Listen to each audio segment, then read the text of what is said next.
Do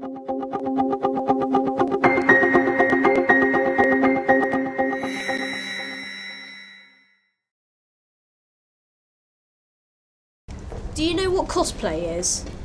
No, I don't. No. No. No? I have got no idea. What is it?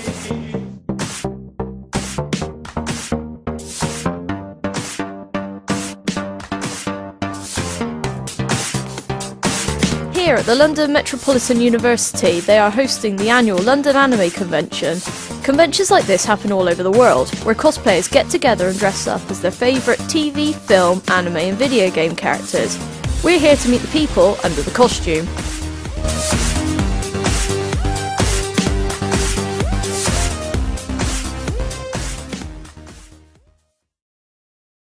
I just enjoy being the character for the day, sometimes role-playing or just doing it with a load of friends in a small group or just having fun. When I was getting into the character itself, I felt like I was like completely in a different world. It really brought out what was really going into me. Like the character, the design, it really felt I was in character, and I got a lot of attention. It really helped me because I usually don't get much like attention around, but being in cosplay, it got me somewhere. That's why I'm happy. I think psychologists would argue that there are possibly a number of reasons why people engage in cosplay. One of the most important things there is the advantage of role-playing.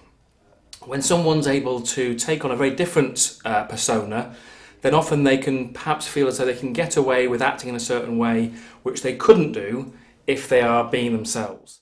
Well, I'd been into dressing up and sort of costume parties before when I was younger, and I just in the dark night I thought it'd be brilliant if I could do a Joker cosplay, and so I started going around different charity shops finding little bits and bobs. I was like, well, that could work for the trousers, that could work for the waistcoat, and just came down to get into that jacket, and it was a £20 Primark purple coat in the women's section. You do always get sort of like the elitists. You will get some people that will see themselves as being the best and no one else could be better than them, and they can get very themselves. We can, not, I won't now, but like we can name a few that will just think that they are the only one who can do said costume, and then it spoils it for the rest of us, because people get, oh, you know, that's you must just be a fundamental nerd or blah blah, and oh, I can do it better than you. But it's not a contest, that's the thing. Yeah, it shouldn't be a contest. So yeah, it's just about having fun. I think people who don't engage in cosplay may sort of see people who do it as being a little bit weird, a little bit unusual, perhaps even a little bit geeky. I think this just might be an example of what psychologists talk about in terms of in-group feelings and out-group feelings. When you're making judgments about people who you don't perceive to be in the same group as you, often that's the way in which prejudices can arise. Everyone's judgmental when it comes to cosplay. Oh, yeah. I mean, you know, unless you do it, people don't take you seriously. You know, there's all sorts that goes on. I mean, there's a lot of the elitists who stand there and like, I'm the best costume. To me, I find the best costumes are the ones that people have gone out to charity shops, they have hardly any money, and they've searched for the things and they're wearing them. Whereas these people, they go around, they've got their mums to pay £1,000 to get the perfect material made. Coming with 2 costumes, that kind of thing. Yeah, they change halfway through the event, you know, and then they have the audacity to take the mick out of you. For some people it may be because they really get into it and they really get into characters. They become the second character, so, which is when you get this whole 2 identity thing of, you know, I am going to be this person, but I'm really this person. Yeah. And that, you don't get it often, but you do get it. I don't think there's any suggestion that people who engage in cosplay have some kind of split personality. Often that's a term used to describe when people might have very different, distinct personalities, and often you only see that in a clinical context.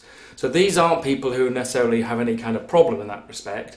It's just an opportunity. I think most people like opportunities to role play, pretend to be somebody that they're not. It's a form of escapism.